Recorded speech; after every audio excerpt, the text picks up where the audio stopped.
Welcome back, my YouTube family. In today's video, I will be reviewing this head strap for the Quest 3 that comes with a 6,000 milliamp rechargeable battery. Now, for those that do not want to stick around for the whole video, is it worth it? I paid a little under $50 for it, and I would say yes, but there are some catches.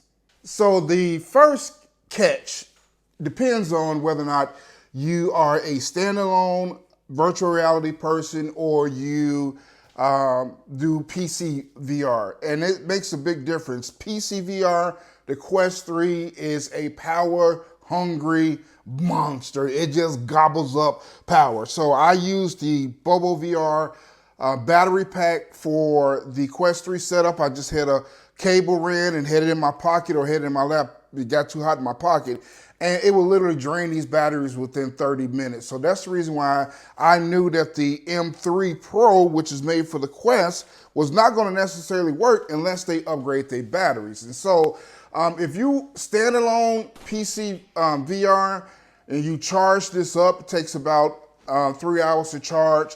You charge it up with a nice charger, some 18 watts or higher, take you about 3 hours to charge. You'll get about 5 hours. You'll get about 5 hours of play, just untethered, no wires connected, 5 hours. Okay, so if you're in that camp, in the video, you're good to go, buy it, right? If you're in the PCVR camp, then there's a lot more that you need to be cognizant of. So we'll go over all of the things that I found during this video and hopefully help you make an informed decision. Okay, so catch two depends upon your charging setup. I had to buy some things. Like I literally went out and bought some stuff just so I could make sure that I wasn't tripping. So the first thing I got was the a little USB-C voltage power reader adapter diggy. I don't know what you want to call it, but I'll put it here on the screen what it is. Fairly cheap. And what it allows you to do is it allows you to monitor the wattage and amps and, you know, all of those things that's going in this charging. So that was very important. I plugged it in. What I realized is that the Quest 3 will not, absolutely not charge above 14 watts. That's with the 20 watt charger that I had, and that's also with the 18 watt charger that comes with the Quest Pro. It just will not go over 14 watts, period. And it's not the cables, it's not the wall wart, it's the device itself. Something just going on with Quest and Meta that will not allow this thing to charge past 14 watts. Now, it will discharge, though, past 14 watts. So if you got a discharge rate that's higher than your charge rate, then you cannot sustain an all-day virtual reality session if you're plugged up. So that's the first thing. Now, I was able to turn down settings, turn down brightness, the refresh rate and stuff like that. And I think that I got it where the battery charges stays at around like 95 or 100, while the Quest 3 battery stays around 85%. And that's with hours and hours and hours and hours of tweaking. My brightness is not at half, but probably around like 5/8. I run it at 72 hertz. It would drain at 90, definitely drain at 120. And then a couple of more little quick settings. But yeah, if you're looking to have this set up, first of all, if you unplug all of this and just plug your 18 watt charger directly into the Quest 3 and play, your headset will die. It will die over a period of time. You probably get about 5 or 6 hours, but it will eventually die. And so I do have a larger charger, a 100 watt charger brick coming, as long as another USB-C cable. But I think at the end of the day, before I spend any more money, it's actually the Quest 3 that's limiting the charge rate of the Quest 3. And that's a firmware software thing. They can actually probably change that in firmware or software. But for now, I do not and cannot get unlimited play with this. But I've managed to get about 5 or 6 hours. And for me, that's good enough. So without further ado, let's get into the unboxing and initial thoughts. This will be my first time opening this, since I'm not doing a fake opening. Like I've opened it already, I haven't. So this is my first time opening it. I get this strap, look like the headpiece. That piece, this piece.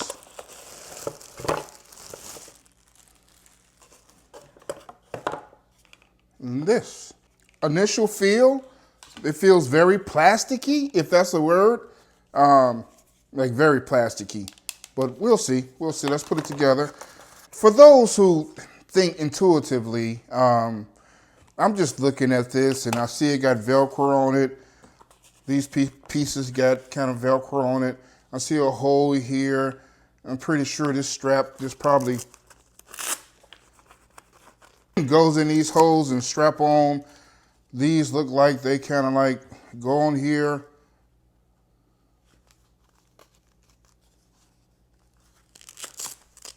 They do.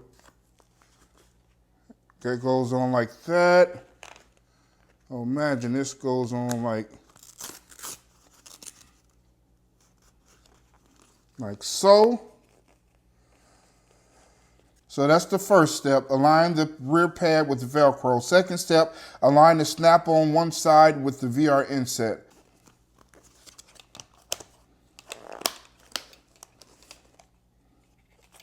Okay, remove VR goggle assembly. Quest 2, this thing just snapped off.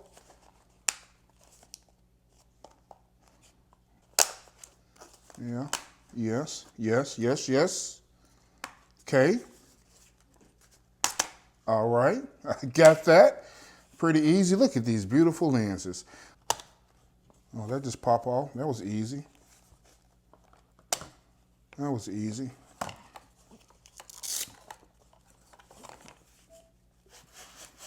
Slide this out. And then slide this one. So that goes in like so. This goes in backwards. That don't make sense. Why would they make it where this was like that instead of you snapping it like that, you know? For people that needed adjustments, like that don't really make sense. But anyway, I'm gonna slide this through this hole. Like so.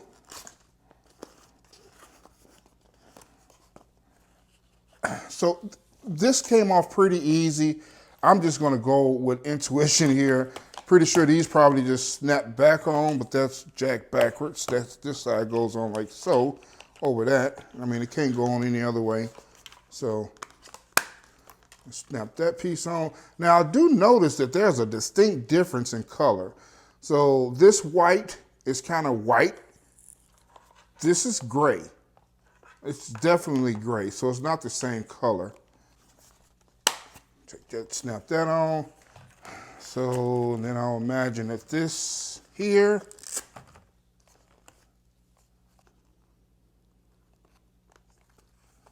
well, ladies and gentlemen, that is upside down. So that's upside down. And then attaches. Oh, wow. So it got a percentage on here as far as how much percentage you got. I had no idea why I would have these big old LEDs. These big old LEDs. It's weird enough that you got this thing on your head looking all weird in the first place, but yeah. So this piece snaps back in over it. See, I just go right over it and snap. So a quick comparison between the BoboVR M2 Pro and the our Chinese counterpart here. Just in general, you know what? Let me put the battery in here. Kind of feel it.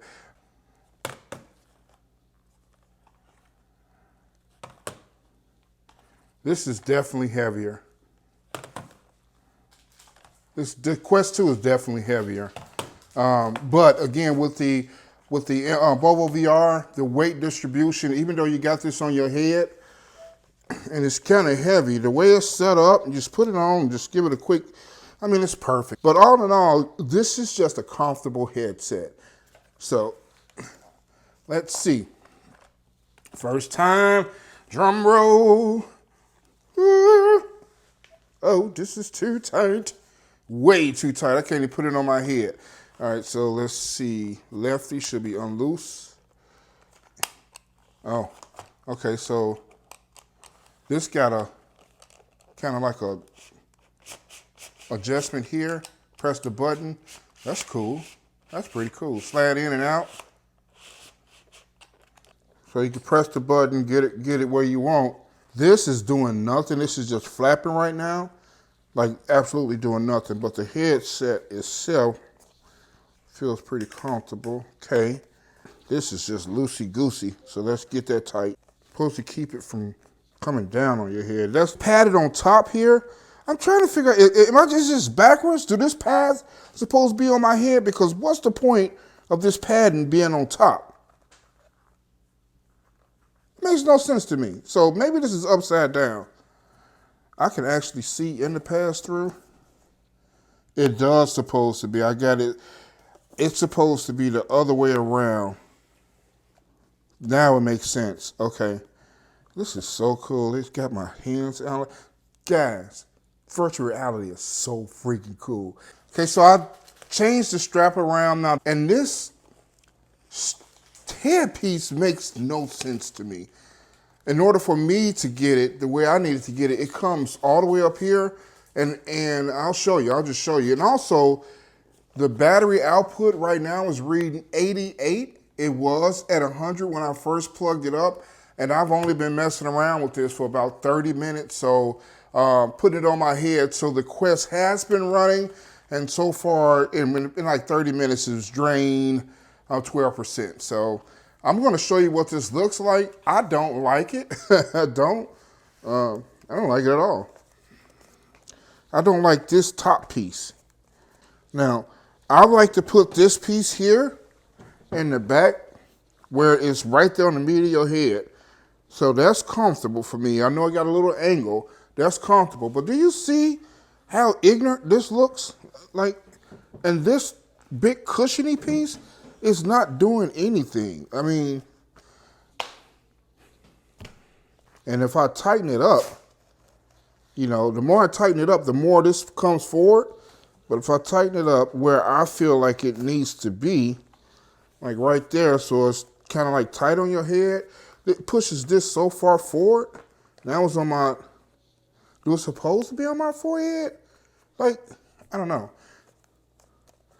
I'm gonna try it with it for a little while, and then I'm gonna take this top strap off and see what it does. Because be honest with you, I never really saw any value in these in the Quest 2 because this fits on your head nicely, even without any top support. Like it sandwiches, and this feels very much like the BoboVR in as far as feel.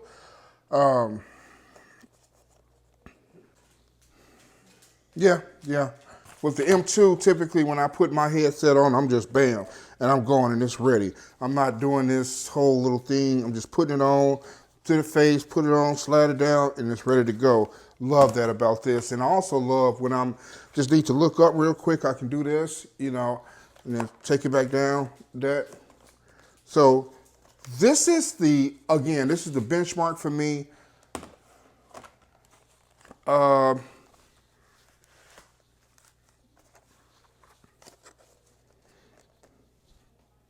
Feels cheesy, but it's a lot more comfortable than this crap. Like a lot more comfortable. The weight distribution, let me do a shake test. Shake test, so it's kind of like shaking off. Shake test with the Bobo. Not as much. Let's talk about the audio. I do believe that this was probably ergonomically the best headset that the Oculus at that time came out with, as well as these headphones. The headphones were really good. The Quest 2, forget about it. The headphones suck. And so I would always have to use my Audio-Technica's M50X headphones. These are really, really good headphones. And so I would always, anytime I have this headset on, I have this on, or either I'm wirelessly sending out the audio signal through the GoPro, not the GoPro, but the Rhodes Go. So I'm going to put this on and see whether or not this setup has any adverse effects as far as me putting the headphones on. Already I can tell that these stick out more. It's okay. It's okay. Actually, this now really does feel like the Quest 2. No, it don't. No, it don't. This feels so much better. But what's feeling better on my face is actually this rubber piece. The rubber piece is really doing it for me. Let me put it back on here. Yeah, like all of this in here just feels so good to me. But that doesn't have anything to do with Bobo or the other headset here. It's just really this rubber piece. Let's put this back on. Yeah, all in all, it feels okay. It feels decent. So I'm plugged up. I connect to my PC via AirLink. I don't use the link cable for tethering to the PC. I haven't gotten to virtual desktop. AirLink seems to work fine for me. I am at 85%. It shows in, so that means it's charging. I'm going to game. I'm going to game and see how long I can game before I get called to do some type of task. And now I am in my pass-through mode. This is so so cool. I'm in pass-through mode, and this is what I was trying to do. I'm at 75% and charging. So this has been charging this headset since I've been making this video. I've been wearing it constantly, taking it off and putting it on.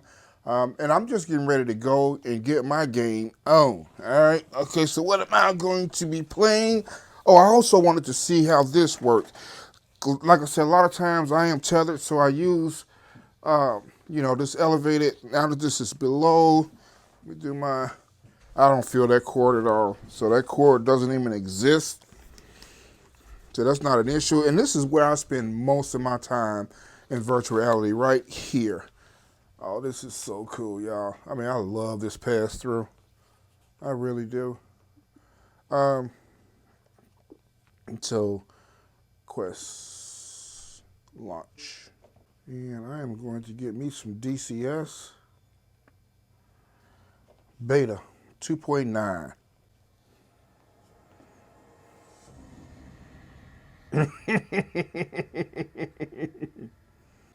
All right, I'll see y'all in a bit. Well, if you made it this far, I congratulate you. I know this has been a lot of nerdy and geeky detail, but in my opinion, totally necessary. I actually learned a lot recording this particular video as well. I learned that I have faulty cables. I've learned that I was using a USB-C to USB adapter, which was dramatically dropping my charging capabilities. And I learned that this is a true 20-watt charger, and the one that comes with the Quest 3 is actually a true 18-watt charger. I do have my phone on charge right now using the stock Quest 3 charger. The meter says 20.18 watts, even though it's an 18-watt meter. I believe this is pulling some type of wattage, and this says exactly 17.49. So this is actually pushing out the 18 watts. My phone is charging. Again, this is a very nice device to have. I put it here on the screen. It doesn't have any USB or anything like that. It's literally will read the amperage and the wattage or whatever you plug into it. So this was invaluable during my testing time as well. And what I've come to realize is that this particular battery pack will not charge more than 9 watts. So the discharge rate of the Quest 3 is more than 18 watts on certain games, certain settings, and this would not allow you to charge more than 9 watts. So no matter what, you are fighting a losing battle. Now, plugged in with PCVR, you do get more time as if you would not have been plugged in. But again, I can only get about 6 to 7 hours of play before it completely goes dead. Yeah, and so until Quest or until Meta comes up with a limit the restriction of the charging of this, again, I don't think there's nothing we can do about this battery pack that will allow it to charge over 9 watts. I do have the new charger en route. I'll put up another video if it works out. But all in all, I would say that the comfort is great. I really don't have any complaints other than this top head strap. It just kind of like looked janky, but I went back to some of my other pictures and some of my other videos and all of this stuff looks janky. Listen, we got these things on our head, and let's admit it, we look like complete idiots with any of this stuff on. So that's that. If you haven't subscribed to the channel, then make sure you subscribe.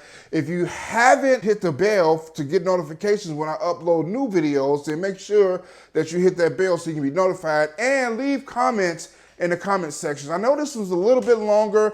My audience is probably a little different on this video because this is more tech geeky stuff, but I feel like every last bit of it was necessary. I really appreciate you all. Until the next time, hey.